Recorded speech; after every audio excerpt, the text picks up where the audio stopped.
was younger, back in junior year of high school, it was a big rivalry. It was a football game, and it was always a rivalry between Cookeville High School and White County High School for years. I don't know why, but that year we won, and everyone was like super excited, and it was like the highlight of that year, especially for that group. And so we celebrated. We went out to eat, and when I got a phone call from my dad. He was like, "Hey, I need you to come back home." I was like, "All right." And like he never says this kind of stuff. And I was like, "All right." So I took myself and my cousin, and we got back to Tech, and they told us my younger cousin, she was 5 at the time, she was diagnosed with leukemia. So I was like, man, all right. So we packed our bags and we just moved out to Vanderbilt. And all that weekend, all that week, I was stressed. I was anxious. I was just nervous about my little cousin.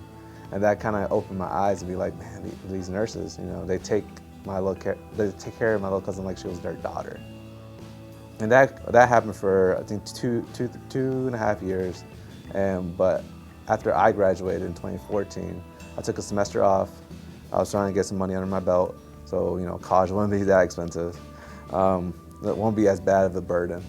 And then January 3rd, 2015, I went to do a checkup for college that they need before you get admitted, before you know everything's fine. I wasn't feeling well a couple of weeks prior. I was getting bruises here and there. I was like, they wouldn't go away. I was like, let me check this out.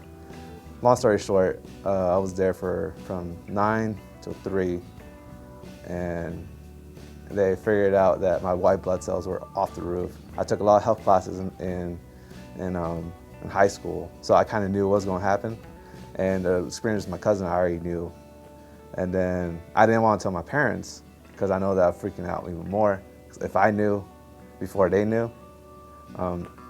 So the doctor came in and was like, hey, you gotta be serious with you guys. I think you have leukemia.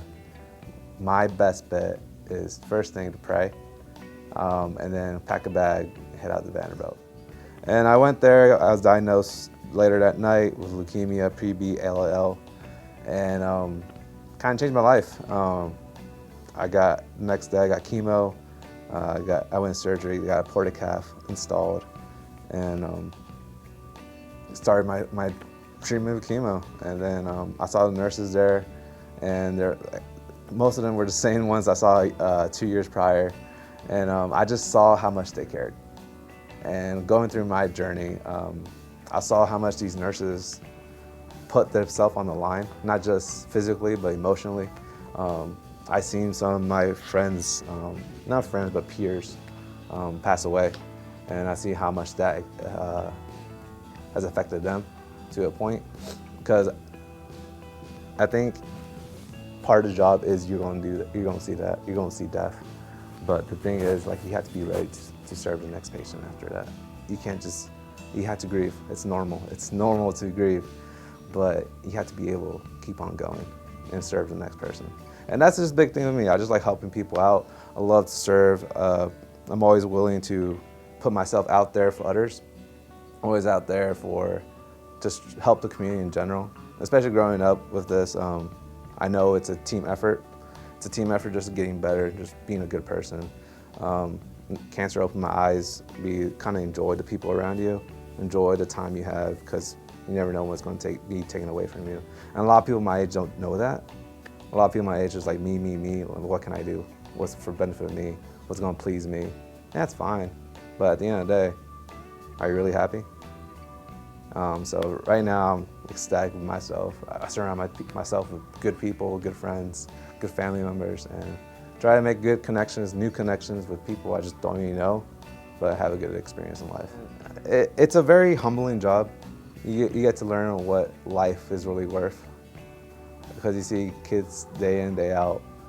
Sometimes it can be just a broken arm. The next day it can be stage 4 cancer, you know, way big, different experience. And I really want to work with cancer kids. I really want to work with hematology oncology. I made good connections with the staff there, Miss Ann Simon Polk, charge nurse, best nurse I ever met, and her and it's just her and just how she cares. She's been being nursing for the last 45 years, and she's still kicking. She's still out there every day, trying to be a good person, trying to be a good role model, trying to be a mentor to all her other staff and all her other patients. And it's just really cool. I really want to do that one day, just be a good mentor. And I try to be a mentor to people of my church, the kids, little kids growing up, is like, hey, don't give up. You know, life's tough. Life's really tough, but you know, surround yourself with good people, follow your faith, and good things will happen. Good things will happen.